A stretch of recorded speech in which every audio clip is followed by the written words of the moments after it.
Today I'm going to be showing you how I use my phone to create digital urban sketches on the go.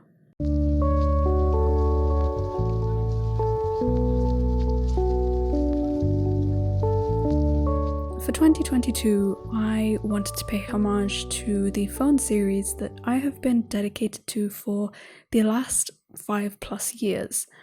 I personally have been totally sold on the Samsung Note series from the Note 4 all the way to the Note 20. This is because of its unique feature, which gives it its title, the S Pen. This video is totally not sponsored, though I'd love it if it was. Samsung, hit me up. But to be honest, I'm not sure why other phones don't incorporate this feature or haven't already stolen it, because I think this is one of the most handy features for a phone to have a pen. I started making digital art in around 2018 or 2019, and on top of that, I also urban sketch, which means that I draw on location. If you're interested, you can find a playlist on my channel of those videos.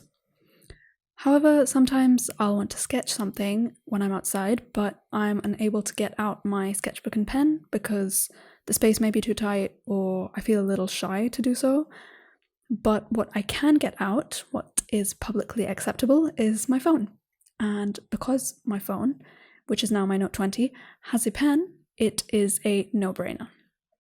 Also, because I kind of treat my phone like a mini sketchbook, I can use this as a testing ground for larger digital paintings, which I can continue on the iPad, which is for me more of a professional finished painting tool.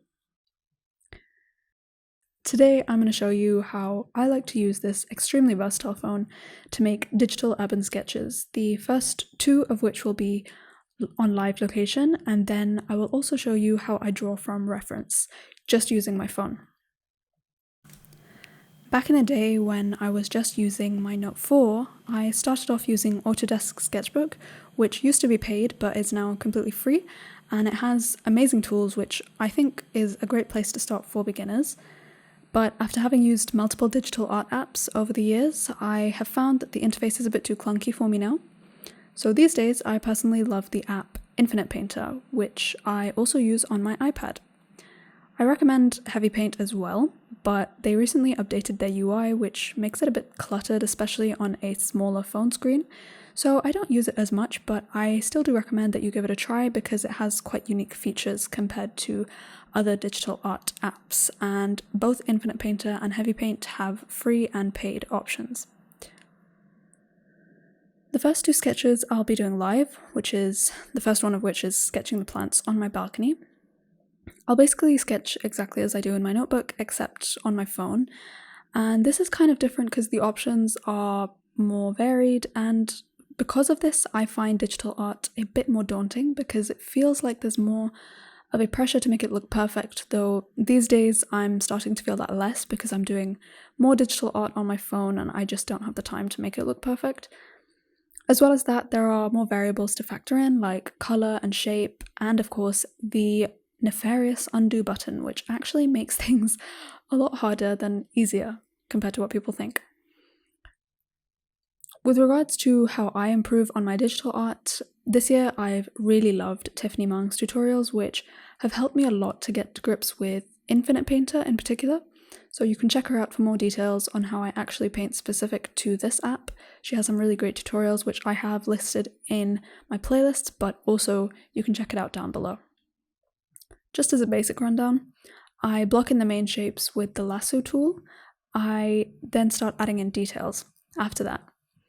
I actually love using the debris lasso tool for most of the painting because it gives kind of that graphic look, and then I break it up using the palette knife tool, which kind of smudges out the edges and gives it more of a painterly look. It's important to have a variety of edges too, as Tiffany always mentions.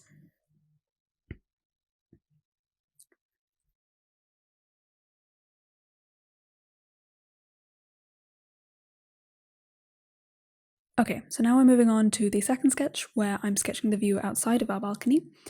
This is probably going to be quite a common view on my channel just because it's so interesting, and every time I draw it I find different things about it, and I'm pretty sure I've sketched it in like several of my sketchbooks at this point. Anyways, Now, I want to talk about why I personally think digital urban sketching is important for me and my practice, and also why I choose to stick with the Note series. I find that this is a much better method than just taking a photograph of what you're looking at, because you can really capture mundane things that would look super boring in a photo, but because they're in a sketch, they look really interesting. I found that life just becomes a lot more exciting when you start to look at it through the lens of a drawing or of art in general. With photography, you're kind of limited with what you can do to the subject, but when you're drawing or painting on location, you can do what you want with it. You can add and change stuff, and you can add things from different places. It's kind of like photoshopping, but in real life. And of course, because you know that you have your phone on you all the time, it's just a lot more comforting to know that even if I've forgotten my sketchbook, I can still use my digital sketchbook.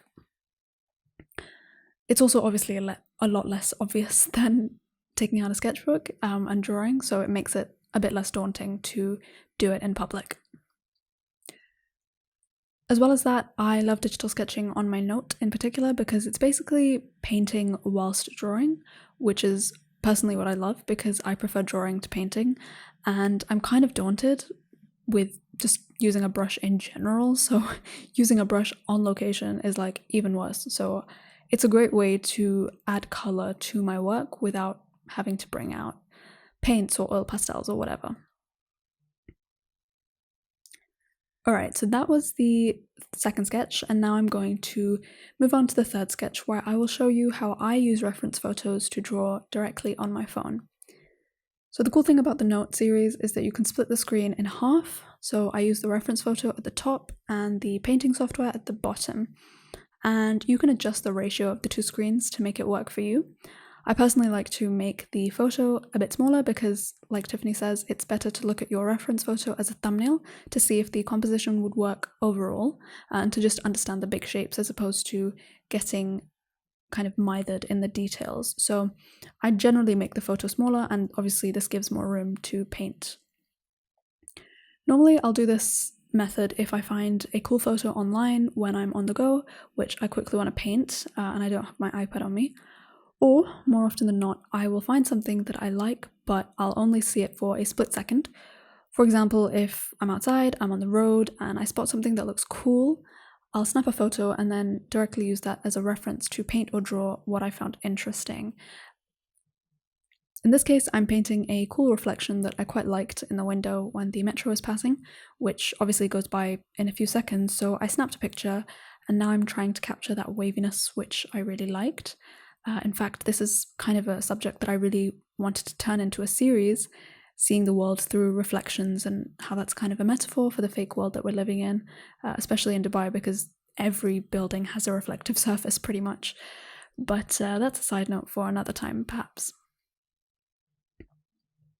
So these are the ways that I use my phone on location. Some of the sketches will literally take me 5 minutes, and others take me longer depending on where I am and how much time I have, and also how deeply I get into the sketch. Sometimes I'll just use it even to take color notes. For example, it's harder to capture the colors on camera at nighttime if you're trying to take a photo, so it's actually easier to just use your eyes and quickly kind of jot down or draw what colors you're seeing at the moment. You can capture the values and saturation a lot easier than a camera can. And then you can combine this with the photo reference that you've taken to get the composition and shapes right in order to get a more accurate night picture. Besides the pen feature, the Note is a great phone in general, so if you're an artist or designer or even someone who prefers writing by hand, and of course you have the budget, I would highly recommend this phone for you because you'll be able to get so much productivity out of your phone for your art career. Also, it has a great camera, just to let you know. Alright, with that, I will see you next week for another video. Bye!